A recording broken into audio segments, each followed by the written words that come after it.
북한에서는 사람이 이미 태어나기 전에 당신의 운명이 결정됩니다.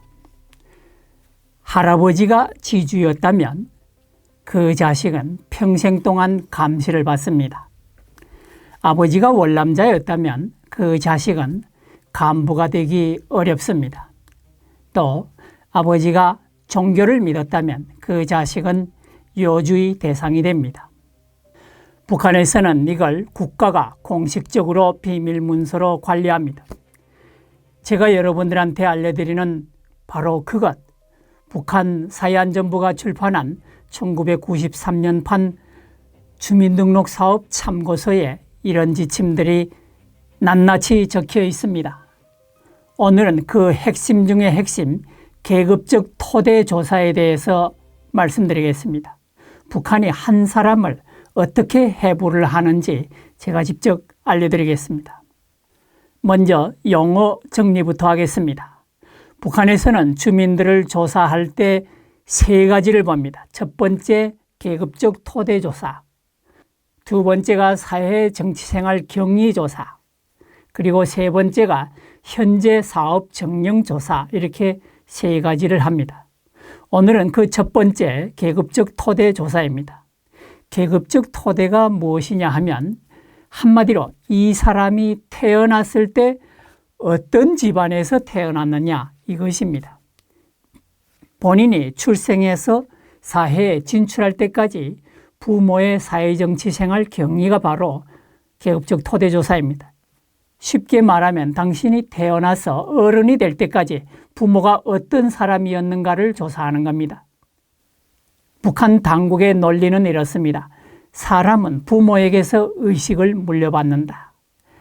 아버지가 지주였다면 그 자식은 아버지의 그 지주 의식을 물려받는다. 참 그러지요. 이런 겁니다. 따라서 그 자식을 믿기 전에 그 아버지부터 조사를 하는 겁니다. 무섭지 않습니까? 한국에서는 아무도 당신 아버지 때문에 당신을 의심하지 않습니다. 그런데 북한은 국가가 공식적으로 또 조직적으로 이런 걸 합니다. 그럼 실제로 무엇을 조사하는지 들어가 보겠습니다. 이 지침서를 보면 출신 배경에 따라서 조사 항목이 세밀하게 나눠져 있습니다. 가장 첫 번째가 혁명가 집안입니다.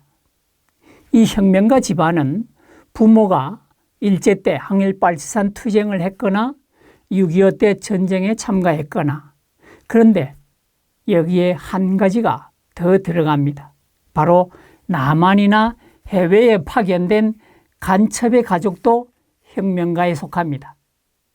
북한에서는 간첩으로 파견된 사람의 자녀가 오히려 혁명가 가문으로 분리되는 겁니다. 이것은 김정일의 직접적인 지시에 의해서 만들어진 것이라고 합니다. 둘째, 노동자 농민 집안.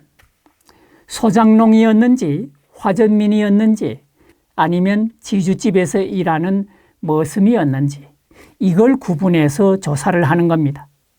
특히 지주 집안은 좀 더 구체적으로 파고 들어갑니다. 해방 전에 땅이 얼마나 있었는지, 그리고 북한 정권이 토지개혁을 할 때 저항을 했는지 순응을 했는지 이런 것까지 구체적으로 조사합니다. 세 번째는 일제시대 관련자 집안. 말하자면 해방 전에 일본이 운영하는 국가기관이나 또 공장이나 이런 데서 일했던 사람의 자녀, 그리고 경찰이나 관청에서 일했던 사람들의 자녀는 별도로 더 조사를 심층적으로 받습니다. 당장 살아있는 사람의 조상 이야기를 이렇게 쭉 해내는 겁니다. 넷째, 월남자 처단자 집안. 6.25 때 남쪽으로 내려갔거나 또 그 이전에 내려간 사람의 가족, 그리고 북한에서 총살됐거나 감옥으로 갔거나, 그리고 또 이제 도망쳤거나 행불이 됐거나 이런 사람의 가족, 이 경우에는 그 자녀들이 부모에 대해서 어떻게 생각을 하고 있는지 이것까지 조사합니다. 그래서 직접 불러서 묻습니다. 아버지가 왜 월남했다고 생각을 하느냐? 그리고 아버지가 총살당한 것에 대해서 어떻게 생각을 하느냐? 무섭지 않습니까? 다섯 번째는 종교 집안입니다. 부모가 기독교, 천주교, 불교를 믿었으면 그 자녀가 어떤 영향을 받았는지를 더 특별하게 조사를 합니다. 지금 현재 그 자녀들이 종교를 믿고 있는지도 조사합니다. 이 다섯 가지를 쭉 들으면 여러분들은 어떤 생각이 드십니까? 저도 북한에서 태어나 살았지 않습니까? 그런데 저는 이런 조사가 진행된다는 걸 전혀 몰랐습니다. 출신 성분이 어떻다는 것만 알지 북한 주민 99.99% 이상이 아마 이런 걸 다 모르고 있을 겁니다. 그런데 공식 문서에 뻣뻣하게 이런 것들이 적혀 있는 겁니다. 가장 충격적인 부분은 본인도 모르는 기록들이 있다는 겁니다. 제가 이 지침서를 보면서 가장 충격받은 부분이 있습니다. 본인도 전혀 모르는 것까지 안전부에서 조사를 한다는 겁니다. 어렸을 때 아버지가 돌아가셔서 잘 모르지 않습니까? 아버지가 어떤 사람인지. 그런데 안전부가 그 사람의 친척들을 쭉 찾아가서 다 조사를 합니다. 그리고 그 아버지와 관련됐던 사람들도 조사를 합니다. 입양된 경우에는 입양된 양부모를 불러서 조사를 합니다. 혼자서 떠돌며 살았다면 그래도 끝까지 부모를 추적해서 기록에 남깁니다. 이런 기록은 당사자한테 전혀 알려주지 않습니다. 그러다가 그 사람이 입당을 하려고 하거나 또 해외에 나가려고 하거나 간부가 되려고 하거나 그럴 때 이 기록을 꺼내서 보는 겁니다. 본인도 모르는 자기 기록이 그 사람의 인생을 결정하는 겁니다. 북한 사람들이 자신의 신원조의 결과를 처음 접하는 순간에 정말 기절할 정도로 놀란다고 합니다. 왜 이렇게 무서운가? 북한은 이름과 생년월일만 알면 그 사람의 모든 것을 꺼낼 수 있습니다. 이름, 생년월일만 알면 당신의 증조 할아버지부터 시작해서 그 직업, 정치적인 태도 모든 게 여기에 기록되어 있습니다. 그런데 이런 시스템의 목적은 딱 하나입니다.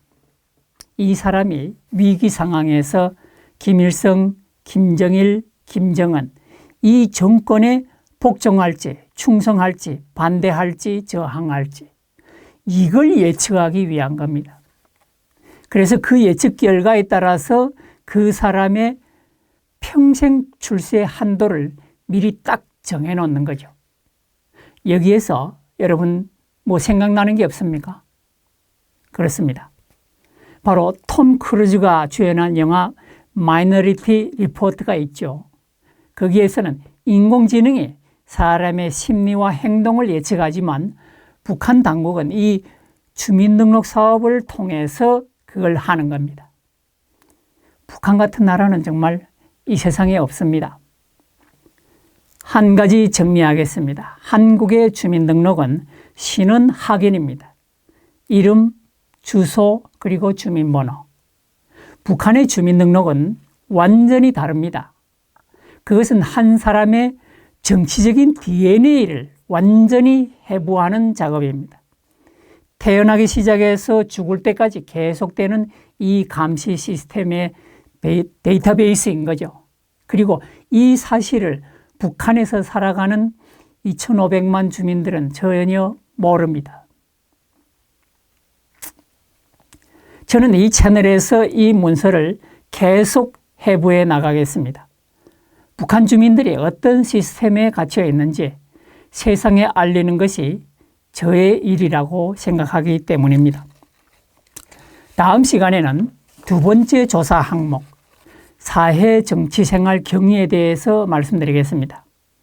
이건 계급적 토대보다 좀 더 촘촘하고 집요하게 조사를 합니다. 오늘 제 영상이 도움이 되셨다면 구독과 좋아요 부탁드립니다. 고맙습니다. 김승철이었습니다.